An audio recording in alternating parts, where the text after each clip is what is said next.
Asphalt. Whenever I think of Richard, that's the first thing I remember. The thick smell of asphalt. Rude. Yes, it is, isn't it? Hello, everyone, and welcome to another episode of Tangential Recreation here on Geek Planet Online's YouTube channel. I'm Matt Dillon. Joining me, as ever, is my stalwart companion, Mr. Richard Cobbett. Still chasing Chitlins, whiskey and skirt. And this is why I love you. You totally get me. We could do a little sing-along. The population has greatly decreased, and so the odds have thus greatly increased, that I may one day get a chance to kiss your lips. I thank the Lord each day for the apocalypse. Do you remember? We've just lost all of our watchers right there. Do you remember all of the lyrics? It's not a very long song. I kind of forget which order they come in.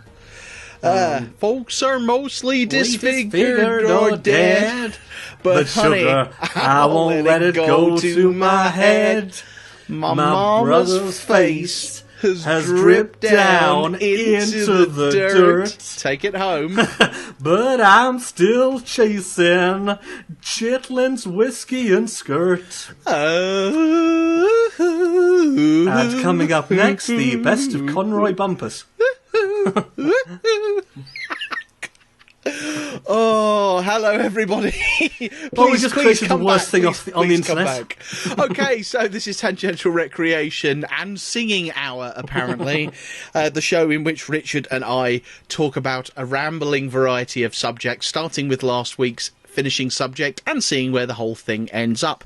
There will be 60 minutes on the clock, at least there will be, once I've found the whole countdown app that I'm supposed to be using on my watch. Bloody smartwatches. There we go. There is 1 hour set. Oh no, that's 1 hour 59 minutes. Stop that. Thank you. There is it's too hot for 1 hour 59. Consummate professionals here, ladies and gentlemen. Consummate professionals. And that timer will be started the second that I remind Richard what our finishing subject was last time around. Which was, of course, whinging man-children on the internet. I gather they've all gone now, so... Yes, we're playing Borderlands, by the way, because this is just a nice little easy thing to do, and there are people to kill somewhere. I think, maybe. And the long-awaited hope that Claptrap will die. We can only get... There must be a mod on Steam Workshop. Well, there's a whole thing called Claptrap's Robot Revolution. I seem to remember the whole selling point was kill hundreds of Claptraps. Awesome sauce. So yes, whinging man-child on the internet. Well, it's rather a fortuitous time to be a whinging man-child on the internet, or at least to talk about them, because of course we've had the whole Reddit fiasco. Oh yes, which has been rather interesting. I've kind of lost track of it. So from what I gather, one of the moderators of the Ask Me Anything forum was removed in suspicious circumstances, and everyone's sort of gone on strike, or at least the mods have gone on strike. Well, kind of. It is true that the dismissal, the rather sudden, immediate, unexplained dismissal of a very popular member of the admin team, Victoria, who was the main admin of the AMA forum, which is, of course, Reddit's more popular or most popular forum, alongside... Now that Creepshots has gone. Now that Creepshots has gone, indeed. What was the other one that they got into trouble for? So many. Jailbait? They had a jailbaity thing where they were arguing that it wasn't breaking any laws because they were all fully clothed. Right. And it's like, yes, that makes it perfectly acceptable to take candid shots of underage children in provocative poses. It's almost like if you have to start your argument with, well, you see, you should probably just give it up immediately. How the hell do I get to where you are? Oh, probably following... Crouch! Oh, where did crawl you... Oh, through crawl through the crawl space. Crawl through the thing. Yes, there's this weird cognitive dissonance going on for me at the moment because I'm using an Xbox 360 pad to play this. However, all of the prompts that pop up are keyboard prompts.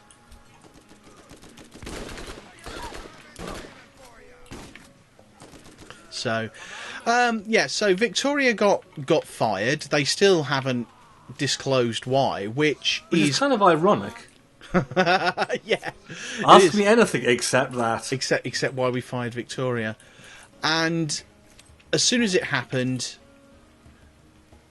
the Ask Me Anything subreddit. Now, the thing, you have to understand how Reddit works. So the way Reddit works, for those that don't know, is Reddit is a colossal internet forum. That is basically what it is.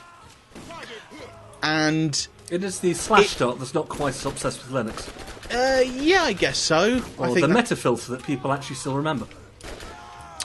Basically, anyone can go along and open a subreddit, like my mate Danny did for a love. You know when that whole one sentence horror stories meme was a thing? Yeah, Danny went up and set up a Reddit for crap 1 minute one sentence horror stories, like, and then she found out he was totally a Frankenstein, for example. All right, yeah. Oh, yes, all right, plot. Anyway, while he's rambling, somebody keep half an ear on the plot. You really need help. Yeah, this is dull. I never liked Borderlands. The second one especially, always, I quite like the comedy, the bits that I saw, you know, in the YouTube videos and the trailers and all those kind of bits, but I sort of start playing it and it's just flat. So the combat, just that whole gimmick of, yeah, we can give you 100,000 guns, but they're not particularly great shooting to use them. So I've been quite enjoying, Tales from the Borderlands. Is that better? That's to Telltale's adventure episodic thing. There's almost no game, but, you know, what is there is actually kind of fun. You know, it's really well written, this sort of like fun, you know, con artist heist story. Lots of really kind of good interplay between the characters. And, you know, for the first time I actually quite like the world. And, you know, kind of I was kind of curious, like, going back to this one, would it suddenly feel like, you know, home away from home? And no, it still feels like a fairly dull FPS that doesn't quite know what it wants to be. So I think it's an interesting. I think the second one, I've played as much of the second one as I've played the first one, which isn't that much. But that I have played, I've rather enjoyed, of the second one specifically. I find that more fun. Oh, look, off to kill skags, the kobolds of the Borderlands world. So yeah, getting back to the whole Reddit thing. So yeah, anyone can go along and open a subreddit, and you are by default the moderator of your own subreddit. And you are the master of your domain.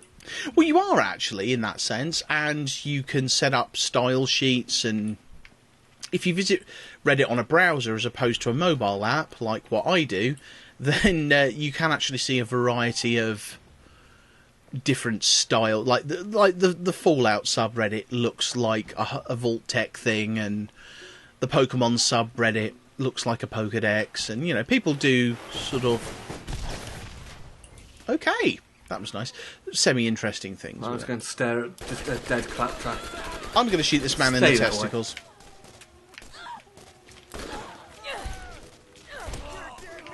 Yeah, I've never really used Reddit, so I've read a few individual subreddits for various reasons. Well, but I've never really felt, you know, compelled to participate. Well, get that health file. Oh, bugger. I got it instead. Well, the thing is, Reddit is now so kind of ubiquitous, and it's so huge and heaving with information and things that there is another health file here, or is that just a plot? I'm up to full health. I don't really care. So you are. You're fine. So, the problem is that the admins, i.e. the people actually making their money... Oh, we've got to find his eyeball, haven't we, as I recall? The people making their money? The people make... Sorry, I was getting distracted by the plot. This is, once again, this is possibly a bad game choice. The people making the money, the admins, the people running the show... They are free to commercialise that net traffic and those subreddits in whatever manner they see fit. So, you know, the whole AMA thing is a perfect example. That has been used. It started, and there was a bit of a Barney when it changed. It started as a way of ordinary people of Reddit that have experience in specific things to do Q&As about that. You know, so you might have, I'm a garbage man, ask me anything, and you might get to ask lots of questions about picking up rubbish and whatnot. You know, what people might not know. That sort of thing. I remember a really good one. I am a private detective, ask me anything. That was quite cool. Absolutely, yes, absolutely.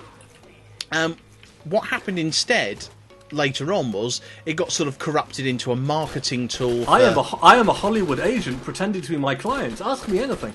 Well, to be fair, most of the time it was the celebrities in question, and a few celebrities, most notable amongst them, Vern Troyer and Arnold Schwarzenegger, rather enjoyed and Reddit, and still enjoy Reddit, and still pop in unexpectedly from time to time just to chat with the users. Schwarzenegger's been known to pop up and give encouragement to people bodybuilding, for example, people on the verge of giving up and posting about it, and he'll actually pop up and go, "Yeah, no, you must keep going," or something that sounds more like him. How many times he just sort of pats them on the shoulder, "You'll be back"? he has actually got, from my experience of the man on Reddit, he has actually got a very good self-deprecating sense of humour. Well, have you seen that video recently? It's like a viral thing where he went to Madame Tussauds in Hollywood. Yes. And pretended to be his own waxwork. Yes. That was hilarious. And then he just suddenly talk at people and make them shit their pants. Yes, it was great. So over time things have changed, and the original admins, the original people that actually opened the Ask Me Anything subreddit, they abandoned it when that happened. They felt it was, far too commercialised, and that's their prerogative, and that's fine. But it has become... Well, it's a bit... What am I supposed to be doing here? I think you need a bit of a fixer-upper. Yes. Try not to start bursting into Frozen songs again. Yes. Oh, maybe I got that anyway. I got it automatically. I didn't actually have to ask for the quest. Oh, fair enough. But there's been an increasing gulf over the last few years between the users and the moderators at Reddit, the people that use the site and provide the traffic, or otherwise donate their time for free to keep it running, versus the admins, the people that are actually making the money. But the thing is, this always happens. I mean, it was Dig a few years ago, and exactly the same story. Oh yeah, of course. It was Slashdot a few years before that. It's kind of, these things don't scale, or at least when you get to a certain point, it always explodes. The only reason that it didn't really happen with Mifi is that they never got big enough, and likewise Everything Too. And but it's like, this is always going to happen, because at some point the people who actually own the servers are going to have some reason to remind people that they're actually in charge. And so you end up with this sort of big fight between the people who assume that the traffic and the importance is their birthright, the users who often have the wrong impression of how important they actually are, and versus what actually brings in the money. You end up with this massive war. Someone runs off and starts up another site, which becomes the next X, and then the whole tedious cycle, repeats itself. Well, you're right. I mean, you're absolutely not wrong. And that is pretty much what's happening over at Reddit. I mean, in the case of Victoria being fired, she was apparently one of the the only admin that would actually respond to requests for help. Even if it wasn't within her remit, she would still help out. And now she's gone. So, like I say, straw that broke the camel's back for a site that's been increasingly groaning under its own weight. They keep promising better mod tools and never deliver them. They do things like ask the mods, do you think we should do X or Y? And then they'll go with whatever they were originally going to choose anyway. I wonder if we've gone entirely the wrong way. I haven't played this for so long. I'm not really paying attention to the text. But don't we have to go back? Hang on, we've got to go back to the vending machine to use that power couple we picked up. Oh, right, yes, that. No, like, I mean, I think with these things, it always just sort of tends to be, they launch with the idea that they're going to be there forever, and people buy into that. So when I was doing tech journalism, because at the time, people were building whole sites around what Dig was going to do. It's like this is our entire traffic is predicated on we'll get lots of links from Dig, and now nobody even thinks about Dig. And then before that you had the Slashdot effect. Nobody was going to build a bigger site than Slashdot. like I say, it just seems to be a fairly sort of tedious eventuality. And then usually at some point someone will go, oh, well, let's create a completely decentralized system, and then that never goes anywhere. See everything which is tried to take over from Twitter. Yeah. Yeah, I mean, as you say, it was kind of inevitable that at some point this would happen. Unfortunately, unlike the other sites, Reddit is ridiculously big. And of course, ridiculously big. It's bigger than they are because, things tend to get bigger over time. But, I mean, Reddit isn't more important than Dig was at the time for most things. It's only really that a handful of people, and it is really a handful, kind of uses official forums and so on, which kind of gives it a bigger prominence. Yeah, but for the average person, they're not using Reddit for anything. I mean, it's still, by internet standards, huge. But I mean, it's not like we're sort of dealing with a site which is too big to fail. It's just the current. Oh no, absolutely we're not. But the internet's ended up. The internet is like the ocean, isn't it? And you have the big, and there's a food chain, and Reddit is one of the big fish, and dropping off from what it consumes are the little flakes that are picked up by people like BuzzFeed. I've made jokes about this on Facebook saying that, while Reddit went dark, because, sorry, I didn't finish explaining that. Basically, out of protest for everything that the Reddit admins have been doing, because the Ask Me Anything subreddit went dark, as in it was set to private, so you could only view it if you were an admin or a mod. It went dark without the admins consulting the mods. They just did it. They didn't tell them what was going on. And it was actually in the middle of an IMA that Victoria was helping with. She was suddenly summarily dismissed in the middle of an Ask Me Anything. And the whole thing was made dark. So in protest, a lot of the other prominent subreddits went dark voluntarily.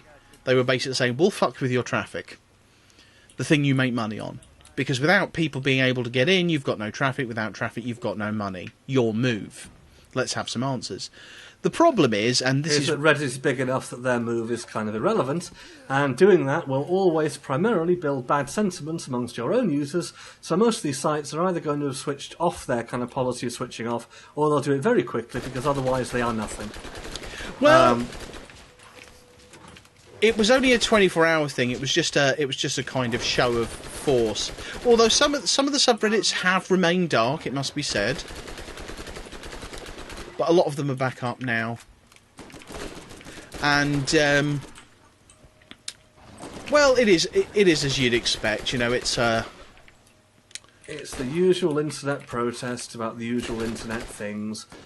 The sad reminder that generally, if you love something, it will become too big for you. Yeah, I think that's fair. So that's the state of play of things. I mean, the other thing that Reddit survives on is the purchasing of Reddit Gold, which, if you're a Reddit user, it's a bit like a thank you or a thumbs up, depending on which forum system you're used to using, except it costs money to do. So you will pay your money, you will buy Reddit Gold for another user because you were really appreciative of something they did or a particular post they made or what have you, and receiving the gold would give them access to extra features such as a search function, which is part of the bone of contention because apparently it doesn't work and hasn't for a long time, and a bunch of other meaningless stuff that really most people just get on just fine without, and users are unusually in support of this, and they are for the most part refusing to buy Reddit Gold any longer. That's what the users are doing. So it's actually quite interesting in that, actually, rather than resenting the mods for their protest, they're actually joining in their own way. Give it time. Well, yes, this is true. If it goes on long enough, people are going to... this is the problem, that you can't have an argument which is... I think that's probably the wrong way to go. You can't have an argument which is you're using us as weapons, and then... But it's okay because our guys are now using us as weapons. Oh, shit. Yeah, this is the wrong way to go. Fight for your life? Yeah, if you get a kill, then you I know what that means. Yeah. It's just not going to happen. because that was the boss I was trying to kill. So, So anyway, Reddit's boring. What else is happening this week? That's not a particularly smooth segue, Rich. It's just the Reddit story is dull. It's like it's yet another site, which isn't as important as a lot of people are saying, doing what every single big site does. It's the same story repeating 100 times over. It's sort of like saying today someone slipped on a banana peel. It's like it seems really important now, and in a year everyone will have completely forgotten this will happen, because either they'll still be on Reddit, or there'll be Reddit 2.0 has been set up, and then another 3 years we'll be talking about exactly the same thing again, because war never changes. That's nice. So, I mean, what else is going on at the moment? And this thing, post E3, there's not a lot that has caught my eye. I mean, we've already touched upon the whole Batman thing. Well, I'm sort of trying to take a look at that on a positive note, which is that everyone else by this point has already been through and they've played it, and we've got a bit of a desert, in the next couple of months, before waiting for things like Fallout 4. I just think in all that time, people on the PS4 and on the Xbox, they were thinking, if only we had another Batman game to play, and we do. So, yay, PC best gaming platform, or something. Oh, I'm out of ammo. That's problematic. I've actually been going back and sort of playing some of my backlog. This afternoon, yeah. This afternoon I finally fired up Shovel Knight, which I've been meaning to play for ages now. Yeah. And it's really, really good. It's a rare case of a retro game which actually plays like the games that it's trying to be. I've seen it played, I haven't played it personally. Well, I mean, a big thing is that it plays like an NES game if you were on like the power of the SNES. It's probably about the best way of describing it. They're very careful about what they do with it. I mean, the NES wouldn't be able to handle it yet with some of the details and kind of bits and pieces, but it's sort of still very much the same kind of game. Yeah. But what makes it interesting is that it's in feel. It's closer than most other retro games I've played. I mean, for a starting point, difficulty. There's this kind of weird myth at the moment that NES games were all incredibly hard. I know that when Capcom released Mega Man 9, they sent around a press release which is basically, this is incredibly hard, it's not one of your modern games, you will die a lot. And kind of reading this like, I played Mega Man back in the day, Mega Man's not that difficult. It's got moments that are, I mean, the Yellow Devil in Mega Man 1, a couple of the boss fights later on, but I mean, overall, Mega Man's not that tricky. And so you get games like, Super Meat Boy and The Binding of Isaac, and they're kind of, we're like Battletoads on acid, which is, of course, the Battletoads cartoon. But this one is actually fairly easy, in that it's about the sort of the same difficulty as Mega Man 2, but it has the same kind of feel, the same kind of satisfaction of pushing through. Kind of a lot of sort of challenges and things that you can do if you want, but you can get through the actual story without any real difficulty whatsoever. I can say this objectively because I did it, and if I can do it, then believe me, it's not a difficult game. But there's all these sort of wonderful little details, like the checkpoint system. Is that you find these kind of glass globes, which usually that's like 5 or 6 checkpoints per level. And the way that it works is that if you touch the checkpoint, then it's a checkpoint, is what you'd expect. But you can also smash the checkpoints and get like kind of lots and lots of money, and that just means that the checkpoint won't work. And so if you die, you've got to go further back. And it's like this sort of nice sort of balancing thing. They're like, can you get through a whole level, on one life? Can you get through it in a certain amount of time, without taking a hit? There's all these sort of bonus challenges for people who are into that kind of stuff. But everyone else can just sort of blitz through and kind of really enjoy the, this is Mega Man and Castlevania and Zelda, all kind of sort of mix up into one really, really cool little package. So I really dug it. Well, yeah, I mean, that leads into something that I discovered recently. I subscribe to The Completionist on YouTube. That's that one video gamer, right? That is indeed that chap, with his magical power-up beard. And I've just watched him play Mega Man 7. Now, I consider myself a Nintendo fan. I consider myself a fan of, the SNES and the NES in particular. Those are the consoles I grew up with. But because the Mega Man series were ridiculously hard, and, we're done with this question, my friend. They really weren't that hard. from my perspective, they were ridiculously hard. Mind you, from my perspective as a kid, every game was ridiculously hard. So, Mega Man doesn't really kind of get tough until you get to Wily's Castle, and kind of usually there's a couple of bosses there who are just straight up piss off. Well, I always found it a little bit tricky. So, I was never really into them because I sucked so bad. I sucked like a brand new Dyson. That's how badly I sucked. That's quite heavy suckage. That is quite heavy suckage. So I didn't realise. I'd always thought that the first Super Nintendo Mega Man game was Mega Man X, and that the X series was the SNES series, and like Mega Man 1 through 8 were the NES games. Hence, when Mega Man 9 got released, it was with NES-style graphics.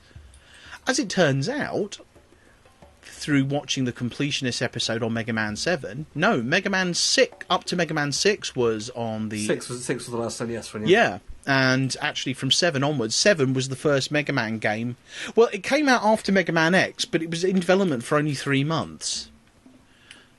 Where can we buy guns?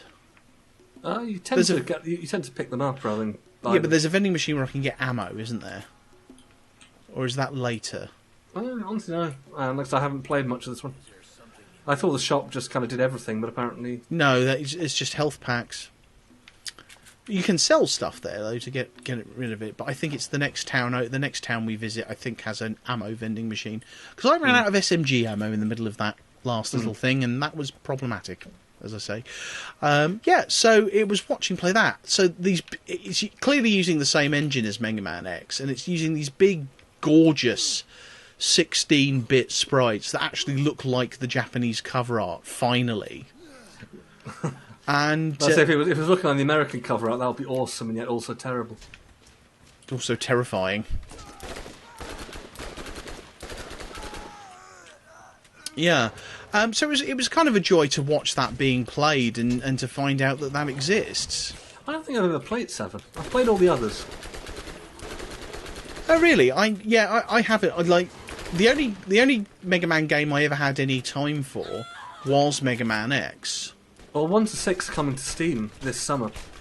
Oh really? Capcom's kind of doing like a full-on kind of legacy pack. I was on Retro Gamers a while ago, and they were saying it's the first 6 games they're trying to keep with the NES stuff as a sort of general vibe, but they're also kind of packing a whole lot of other stuff. So there's a mode where you can kind of choose a boss and then just kind of just straight up play the boss. Oh, so I saw that. Isn't there like an endless boss mode or something? So you can just fight them all. Yeah, that kind of stuff. Kind of like different sort of scenes, kind of sort of stuck together in sequence. So I'm quite looking forward to that. I really dug Mega Man 2 back in the time. That was kind of my favourite of them. By 4, I kind of didn't really care because it was the same game every time. And the first one wasn't really polished enough. But I loved 2. I played 2 so much. I still have an abiding hatred of Quickman. Everyone hates Quickman. What was the right thing to use against Quickman? Flashman, because I just froze him until you just shot him. Oh, that was right. But for me, it was the laser beams before him, which I used to find so tense because you're kind of going through scene after scene. These things just sort of screaming in from the sides. You have to be actually watching it now. It's not that hard, but at the time, it was like really, really intimidating. It's like got to get through it, got to get through it, got to get through it, got to get through it. Is that an explosive thing? Can I blow that up? No. So I'm not sure what that is, but I'm having that money. I was quite amused when there was that song, someone's horror at not being able to defeat Airman. What, there's a parody song, is there? Yeah, there's a straight-up song. It's in both Japanese and English. Someone translated and re-sung it. Because basically in Japan, Mega Man 2 was harder, because it was like just set onto the high difficulty level. And so Airman's actually a bit more of a challenge. Whereas in the West, Airman's stage is kind of the one it tells you to do in the manual. So over here, he's a wuss. Over there, he's at least a little bit more impressive. Haven't we already talked to this guy? Yeah, but he just said hello. Because it wasn't time yet. Yeah, I think he tells how to get a car or something. Nobody cares. Yeah, so that was an interesting thing and then a happy little thing. Okay, let's swap that out. Yeah, so the Shovel Knight's sort of very, very Mega Man. It's like kind of instead of robots, it's various knights. And you've got kind of sort of nice overworld map, and you kind of wander around. Music's awesome. They actually got the composer of the early Mega Man games to do a couple of tracks for them. What's her name? Minami something? I forget the surname.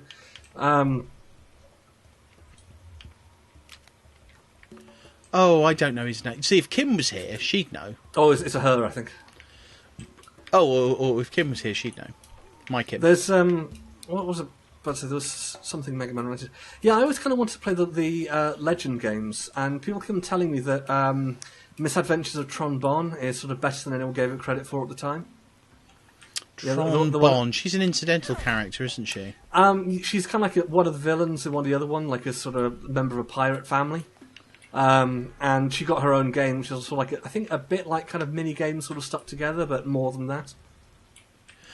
Okay, yeah, because I recognise her from Marvel vs. Capcom. She turns up in that. Yeah, her game sort of sold about 4 copies. So it's probably quite rare and valuable and sought after now, then.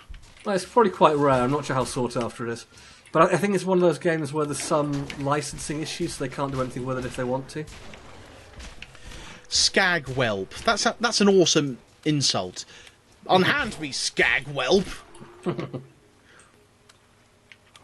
Capcom have a lot of games like that. There was what was the Mega Man game that was abandoned? Well, one of the many. The first person one. First person? I don't remember a first person one. Yeah, there was. I'm not saying it didn't exist. I just don't remember a first person one. It was going to be on the PlayStation 1. There was a. I forget what the name is. Somebody will put it in the comments. Hopefully. Mm-hmm. If we get those. It was, of course, Mega Man Ultimate, and by the way, you still suck at Mortal Kombat. Never letting that go, are you, Rich? I am never letting that go. That's fair play. Fair play entirely. Yeah, I mean, Capcom have a habit of this. I mean, because everybody knows the story of Mortal Kombat 2, Resident Evil 2, that it was like something ridiculous, like 80% complete, and they just went, you know what? We're just going to make an entirely different game. Don't like it. Yeah, didn't some code crop up a few years ago? Well, it turns out that it was more complete than people think, and here's the thing: there's a big controversy. Actually, speaking of online controversies, there's this huge controversy about Resident Evil 1.5, as it's now referred to, because the footage of it surfaced. There was a website called PlayStation Museum. I don't know if it's still there, actually, because it went down as part of this whole furore. But basically, it was like the cutting room floor, but for PlayStation games specifically. And it was the only site that had any footage of Resident Evil 1.5, because there are copies out there floating about, but they are very rare and stupidly valuable, and they're not actually supposed to be out there, of course. Sony sort of is supposed to have kept them under wraps. So damn that uncle who works at Nintendo. Oh yes, well we can talk about that in a moment, can't we? And it got this guy took some video footage of it. Now, here's where we get a topic of debate, which, you know, is useful for this show because we can sort of have one.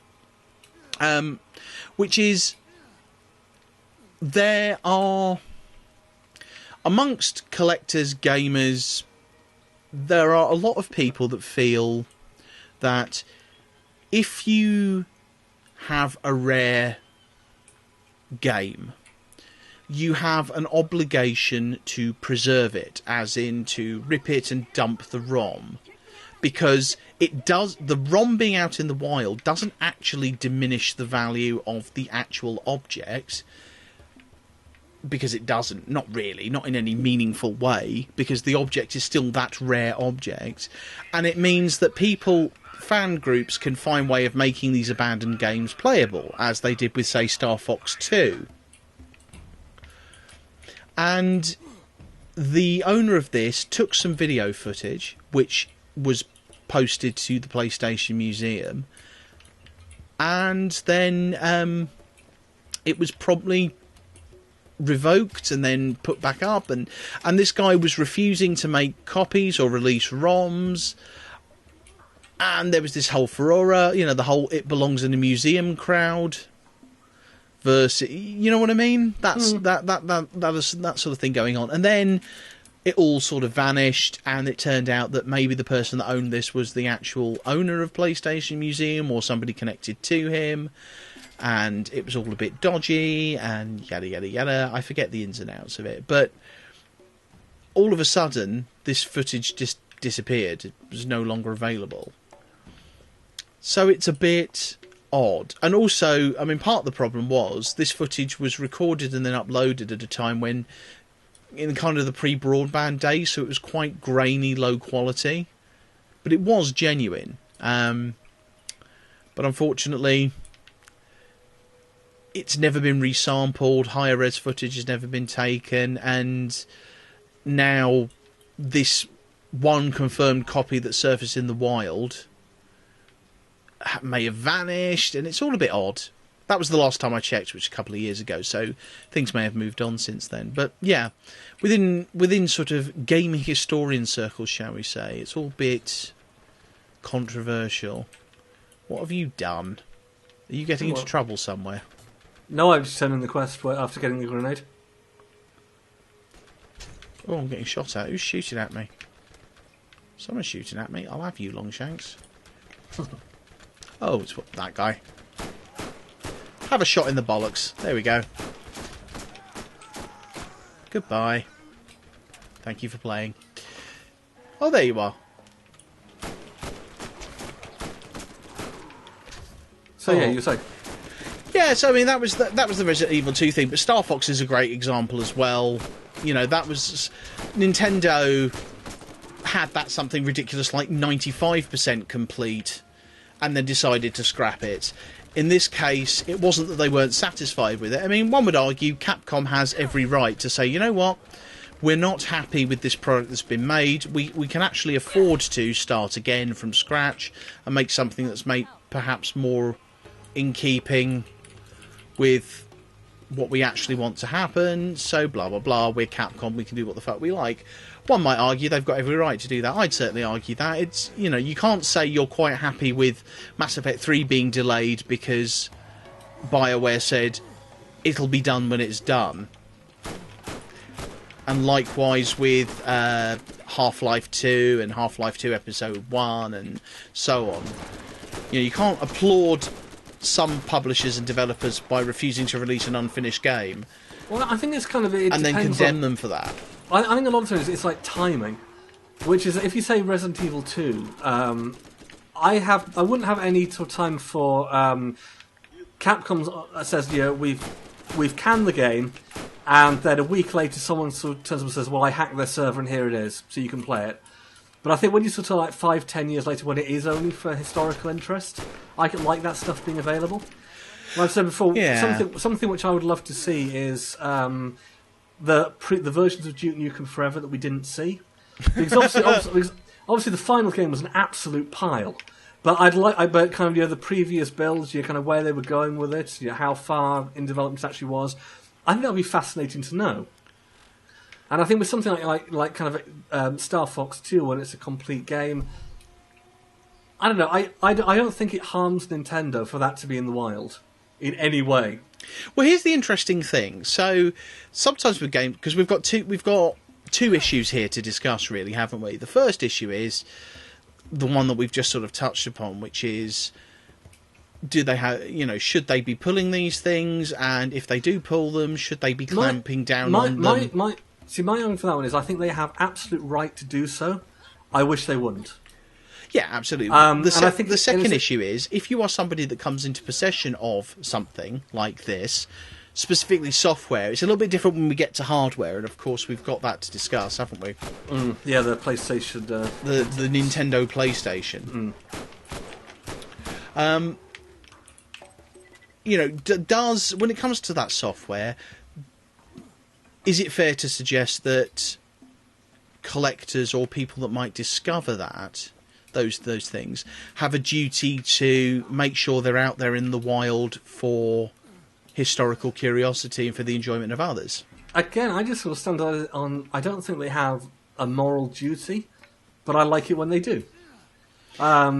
Which ultimately is their thing. And if they're into it because of historical reasons, let's say that's a bigger impetus, to do that. It's like kind of you don't open a museum and then not let anybody in because it's your stuff. But at the same time, I don't necessarily think that everything which you might uncover which is interesting should have to go into a museum. It is yours to choose what you do with. And in those cases, I think it's sort of like a double whammy. It's that if the company is sort of still around, it is their copyrighted materials. I mean, if I was writing, say, a series of books, and I decided that the one wasn't up to my standards, I don't really want that being published. And I think that I have that right to sort of say that okay, no, don't do that. But on the other hand, I think sometimes it's quite interesting if people open up their notebooks and certainly if something has been released on a small scale. I mean, when it's on the market, then I think that kind of all deals are off. Like this was only released in Korea or whatever. Yeah, then you absolutely have lost control of that, and we want to see it. I think when it's unreleased, especially if it's been accessed to, should we say, under the table methods. Then I think it does get a bit more complicated, and I just like to see kind of game developers in general just being a little less paranoid. It's nobody is not going to buy your next game because we saw your aborted attempt at Yoshi's Island 2. Yeah, we have to destroy this barrier. This is where I'm getting confused. There's a TNT thing. Yeah. Yes, I mean I think what it boils down to with the publishers, I think it boils down to why it was cancelled. Was it cancelled because they thought it was not good enough? Then, whilst, yes, I'm with you, I would like us to be able to have access to that for the curiosity's sake. I don't blame them for not making that available if they're looking at that and saying, actually, you know what, that's not good enough. However... But again, I think that's where kind of the time difference comes into it. It becomes not... This is a thing which we screwed up on. It's like kind of then it does become like a piece of historical interest, which is only going to be of interest to game historians who kind of get what's going on. Where I think if it's more recent than that, and then let's say Reddit, something appears on gaming, like when Van Buren was leaked, the demo of that, the Fallout game that never was. And I didn't realise an actual demo had been leaked. Oh, yeah, it's fully playable. I mean, it doesn't work very well, and there's a whole load of stuff from all over the place. Oh, no, so sorry. When you say demo, do you mean, like, proof of concept demo? Well, it's an early demo. It's like the tutorial area or something like that, which they were kind of using as an engine test. So it wasn't intended to be a playable demo? No, it was just an internal thing, but it got leaked, and it was kind of interesting to play through and so see, okay, so this is kind of roughly where they were going with this. Yeah. I'm up here sniping, by the way. Yeah, I fell off the cliff, so I was waiting to die and come back. Come at me, bro. Skag, bro. Oh, they may actually be coming at me. Yeah, they are. They can run up the hill. What's that coming over the hill? I think we're gonna die. I think we're gonna die. Here they are. Die, Spitter Skag. Oh, that's one of them down, at least.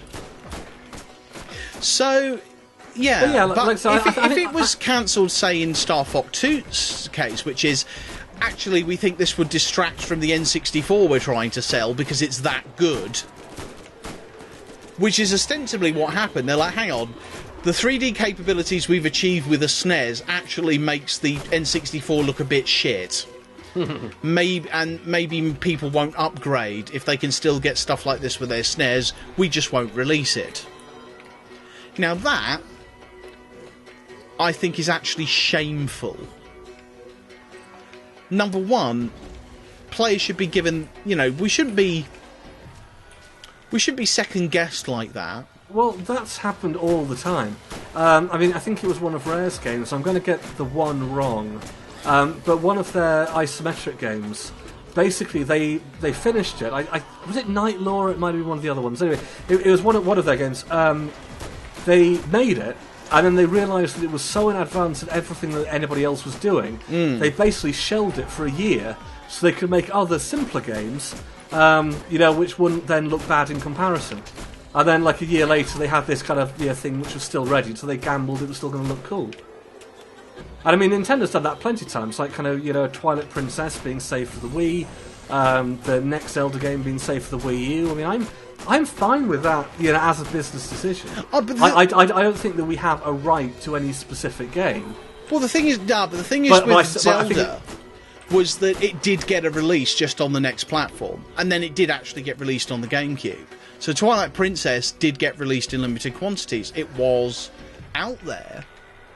It was a slightly different reason. It was a case of we don't have a killer app to launch the GameCube with. But I still think it falls into the same thing. And I think that if you're talking about a company which holds back on a particularly useful drug because they're kind of sort of still working out on whether or not, if they've decided they want to be the evil company in a cyberpunk movie, that's bad. That's really bad. If it's a game, ultimately it's just a game.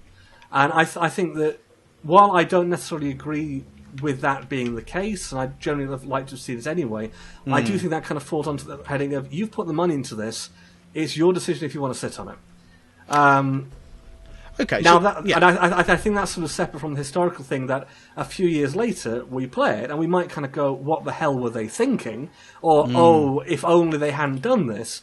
But I still maintain it's still their decision to make. If they want to give up the money which they would earn from doing that to kind of sell on their platform, to me that doesn't even rate a blip on my kind of list of sort of dodgy things that companies do. Oh no, not at all. So then it comes down to the discussion about, if you find one of these things in the wild, do you have a spitter? Do you have a responsibility to put it out there for other people to inspect and enjoy? I don't think you have a responsibility. I think it's nice when you do it. Yeah, as you said before, And so I think that it's a very bad idea to try and set too much of a moral thing on games. And that's not to say that I don't think it's important to maintain them. I would love if more companies would put their stuff in public domain. I love things like the Internet Archive and having a whole DOS collection. But when abandonware is done properly, I'm a huge fan of abandonware. And by abandonware, I mean sort of the standard rules, which is that if the original owners say take it off, then people take it off. If it goes back on sale, then you take it off. I am totally fine with that, even though technically it's copyright infringement to piracy. I think it's fine, because it's stuff that people do not give a shit about, and somebody needs to maintain that stuff. But I don't think that's the same as saying that, you buy a rare game on eBay, you then have to kind of go about, ripping CDs and kind of doing that thing. If you do that, thank you. Yes, but I think there's a difference between getting a copy of a rare physical copy of a rare game on eBay and finding the only existing copy of that, where sharing that for historical value does not affect that game's resale value.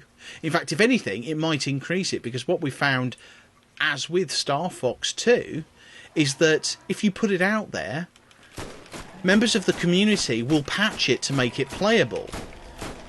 At which point, you go from having a game that's broken and mostly unplayable to having a game that actually could be patched and played. That's, for me, like I said, that's cool, but I think it's a totally different argument. We're kind of in the realms of kind of we're still in the realms of what's nice rather than what's, should be done. Well, I'll admit, I am playing devil's advocate on this just for the sake of the... No, but I mean, I think they are two very different answers. I would love it if every game which has ever been made kind of went into like the Library of Congress or kind of similar organisations, and so that at any point people could pull it from the archives and play it, and kind of there were all the protections and so forth in place so that would happen. I would love that to happen. But I think that's a sort of separate argument from, is there a moral responsibility to kind of protect these things? I don't know. I kind of feel the same way about games I do about books. Most of them aren't important. You don't necessarily realise which ones are important at the time. Therefore, ideally, you want everything so that you've got as much scope to play with as you can. I am going to have to stop you there, Rich, because I've just received a weapon called Ladyfinger. And this greatly amuses me. As well it might. Sorry, do carry on. And I think that certainly from a game historian point of view, there aren't that many people who are actually into that, really. And I want the people who are to have the biggest range of stuff which is possible to play. But I do think it's also a two-way street. That if it is Nintendo saying we don't want X out, I disagree. I would love to persuade them otherwise, but I do think it's their call. Well, here's the related issue that I would bring up now, which is okay. Leaving aside what people should or should not do, individuals and companies publish it in the first place, the advent of the virtual console means if there is a clamour for this, why don't companies release these? Usually because of licensing reasons.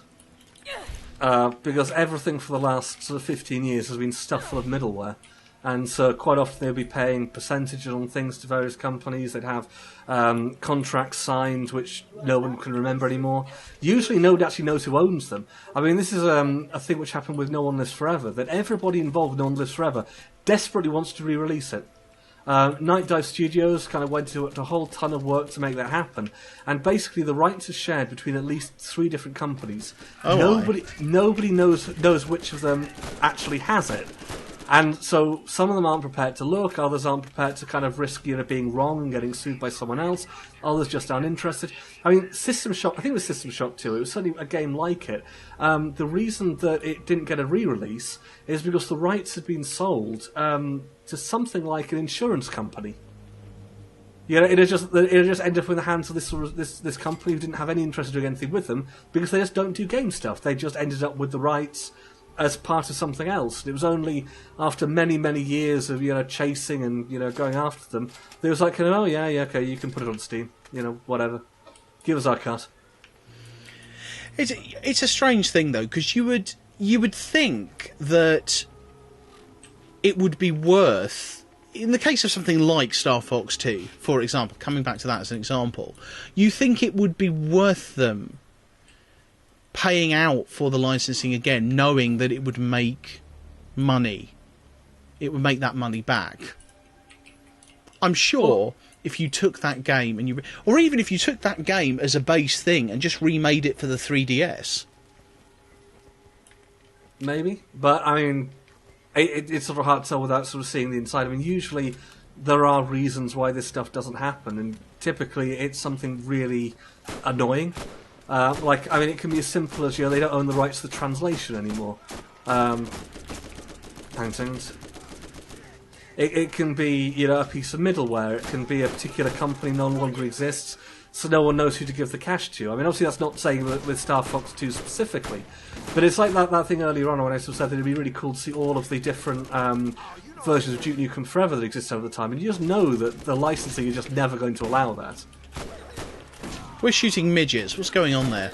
Well, they have got shotguns, so I mean, they did start it. Oh! Well, I'm not sure what happened there. I fell off. Or something. And a lot of the time, I'm not talking specific about Star Fox 2, because I haven't played that one. But what seems finished on the outside often isn't. So there have been quite a few games where people watch, say, the E3 trailer, and are like, why didn't you release it? It's pretty much done. And then a few years later, the confession is that basically the entire game consisted of this small corridor that you saw in the E3 demo, and we never actually, built the rest of it, and most of that was a fake anyway. And obviously getting a whole team back up to speed on how a particular game works, and anything which has kind of been added by fans, the risk of a lawsuit from the fans. If someone says, I used my patented piece of code to get this running, you had to have done the same thing, therefore I sue you. And like I say, it is a minefield. And again, I'm not saying that with any satisfaction. I would love to see this stuff, out and about and just, free to the wind. But I've spoken with enough developers over the years to know that usually the reason isn't that their boss is Scrooge. Sort of sitting there, it's like, nobody else shall play our superhero game that looked awesome in that PC Gamer preview. Yeah, I get you. I'm with you. I think it's a shame. I think it's definitely a shame. And I do think that the older something is, the less sympathy I have with the argument that kind of this may do harm. Uh-oh. I mean... Oh. But I mean, it's especially at the moment, with all the legal crap that goes on, it's amazing what problems can be. I mean, just to give a random example, but one that could still be the case, if somebody had sort of used placeholder art in Star Fox, yeah, and it turns out they'd actually sort of ripped it from, I don't know what, Wing Commander 4, whatever. I'm just pulling a name out of my head, and nobody realises this until the game's released. Then of course, lawsuit incoming and all sorts of kind of horrible embarrassment there. Or a piece of music sort of turns out to actually be a religious prayer. That's happened before. And dead and respawn. Yeah. Yeah, I mean, from what I read about Resident Evil, again, this is back in the day, a few years back, is that there was actually no legal reason why Capcom, if they so chose, could not release Resident Evil 1.5 as part of, say, a museum collection, and given how inclined Capcom are to recycle old projects, cough, Resident Evil remake, cough. Yeah, you see, to me that kind of suggests that there might be more legalities to it than are obvious on the outside. Because, I mean, Capcom's official motto does translate as anything for a buck 50 times. Oh. Shit. Got knocked off a thing by Evil Dogface. I need more ammo. We both need more ammo, sir. Yeah, it's a shame. But... No, I think these things sort of work better when it is, it's the demo, it's leaked, and then the company sort of turns a blind eye to it. And that happens way more often than it tends to get credit. I mean, Abandonware in particular. A few companies have always been incredibly anti it, like LucasArts, and so the legitimate companies, the legitimate sites, just don't put LucasArts games on their Abandonware sites. And obviously many others do, but that's a whole separate... It's not like it's hard to get Monkey Island if you really want to. But I think one of the most notable things of the last few years is the success of things like Steam and GOG and Virtual Console, which is that people will still pay for this stuff, even though they can download it for free. And I think that's kind of very worth, taking note of. So, I mean, like I said, you could go out right now and buy download Mega Man 1 to 6, but there's still going to be an audience for the full pack in a nicely downloadable form with some kind of bits and pieces wrapped around the side. No configuration crap, Yeah, no. I mean, you're completely right. I mean, as a game collector myself, I want physical copies of things. That's where I get my kicks, And other puzzle games. I vaguely remember Kicks, yes. It's the Game of Kings. The Game of Kings. Fuck Poland. Wasn't it a Sega game?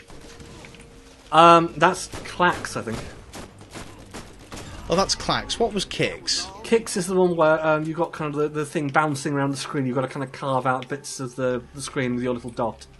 And then energy things chase you. Then Clax was like the conveyor belt with coloured blocks on it and a line of fours at the end. Okay, here's a follow-on question from the whole everything we've just been discussing in terms of we've generally agreed that if a company or a producer or whatever, a creative body says, you know what, that's not good enough, I don't want to release it, then they're perfectly fine not to release it. Absolutely, I really hate it. I really hate it when it happens with books. So when it's like Douglas Adams's notes kind of re-released, it's like, don't do that. Oh, that's disgusting. It's like there is a reason he threw that away. There's also a reason he kept it, but that was for him, not for you. Well, I mean, that's another thing about the keeping games under wraps, in that something might have been really awesome, then the ideas get reused. I mean, look at the fact that right now there's a game coming out called Bombshell, which isn't actually about, but is basically sort of a spin-off of a character who didn't make it into Duke Nukem Forever, but was due to be in it, from like pretty much the start. I did not know that. So stuff. I mean, it's now a different character. It's like her name's like sort of Shelley something or other. But ideas are reused. People pick them up. They rework them. Sometimes they might realise that they were shit. It's like kind of oh my god, that was incredibly racist. Or, I mean, there are many reasons why things might get shelved. Well, the question I was going to raise with you actually comes from from like the whole Star Wars thing, because the other end of that spectrum is you've got someone like George Lucas who releases something that becomes beloved, and they decide, no, it's shit, and as I've still got the rights, I am now going to proceed to fuck with this, as picking at this scab as often as possible, no matter how many times people say, look, I know you don't like it, but we've liked it for 30 years now, thanks. Thanks for leaving me behind, you douchebag. Well, you should have been on the left. My argument to that one is always that when that happens, it sucks. But here's the thing. He has the ability to do that, and you have the ability to say, I'm not considering that canon. Well, you have the ability not to buy it. Well, even not to sort of consider it. I mean, look at the people who say that Buffy ended on Series 3. Officially, the whole stuff with sort of C-3PO. I mean, that doesn't have to affect your enjoyment of the original 3 movies. You just don't think about it, and no. That was an alternate universe, a really stupid one, but still an alternate one. And yet, Star Trek fans can't do that with the Abrams movies.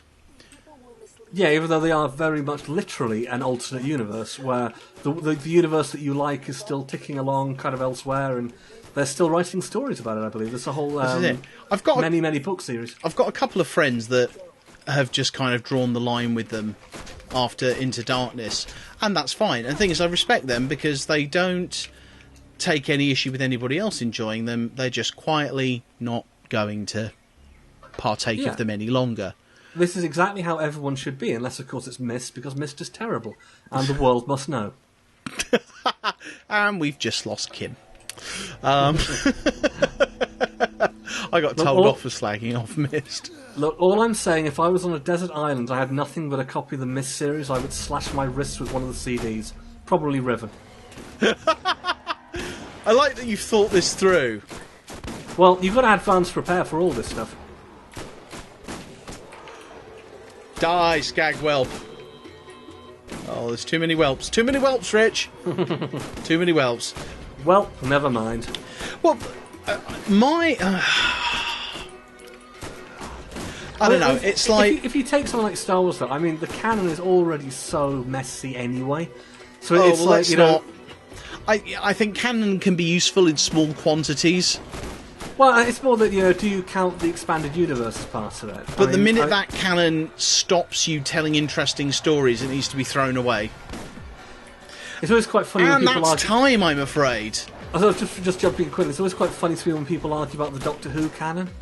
It's like the guy is a time traveller who changes time all the time. Canon is impossible. Well, there was a talk about at Nine Worlds about that very thing. The Nine Worlds Con last year about that very thing. I do believe, as memory serves, that Mr. Dave Probert of Geek Planet Online fame took part in that. But there we go. But yes, you can't do that. Right. Yeah, this is the point that we need to stop playing before things indeed murder us. So I'm just going to kind of to the menu. Yes, to the menu. How does one? Oh. There we go. Progress being saved and all that, and the recording's still going. So yes, so we've gone from whinging man children on the internet to whinging man children on the internet, basically. Effectively to considering canon, shall we say? I think that's fair to say. That's where we've left it. My thanks, as ever, to Rich for joining me. Mr. Rich, you have a lovely YouTube channel and a website and a whole little network of your own. Do pimp it now, sir. Well, absolutely. Why don't come visit me at richardcobbett.com. My YouTube channel is youtube.com/merble, probably Richard, or The Richard Perspective. I also have a Patreon. So far, nobody's responded to my call for eccentric billionaires, so I've decided this time I'm going to lower my expectations a bit. I'm also willing to accept eccentric millionaires, but that's as low as I'm going. Okay. Of course, Rich joins me every every Monday here for Tangential Recreation. You find him about the web and on the interwebs and stuff, and you'll find his Twitter account on the overlay and everything. It's all about here. Sorry, I have to excuse me sort of scratching myself on camera here. It's all like it's unbelievably hot and sweaty. It is awfully hot and sweaty. It's atrociously hot and sweaty. Trust me, England's not pleasant at the moment. So for my own pimpage, so of course we are part of the geekplanetonline.com network. You can find that at geekplanetonline.com, and we have podcasts, we have reviews and features and all sorts of lovely things that we slap up every single day of the week. If you like these videos, please don't forget to subscribe if you haven't already. Give us the thumbs up. Do a cheesy double thumbs that I won't see until the edit, Rich. I'll do a single thumbs up. A single thumbs up, yeah. I'm not your monkey. You're kind of my monkey. My sexy, sexy monkey. We do not talk about the monkey. We do not talk about the monkey. So yes, give us a thumbs up, and yeah, by all means leave your comments down below. We do see them. They pop up in my inbox, and wherever possible I do respond to them. And if Richard sees them, he generally sticks his oar in as well, because he's nice like that. I try. He tries. Yes, so don't forget to that. Don't forget there is the One More Go podcast. There's lots of things you shouldn't forget. One of those is the One More Go podcast. That's myself and the multi-time mentioned on this episode, Kim Hallam, and we talk about a variety of gaming subjects, just far less rambling, kinda, than this whole thing here type thing. And you can find that at onemorego.geekplanetonline.com. We also have our own Patreon, so if you want to support us in a more direct way and you want to keep Geek Planet Online afloat, then you can find details of that at patreon.com/geekplanetonline and find out how your money helps us and keeps these things being made. If you're lucky, they may even take it this month. Yeah, if you're lucky, they may not even screw up processing your payment this month, as we still have some money to come in. It's a nightmare. It's a nightmare. And YouTubers one groaned, basically.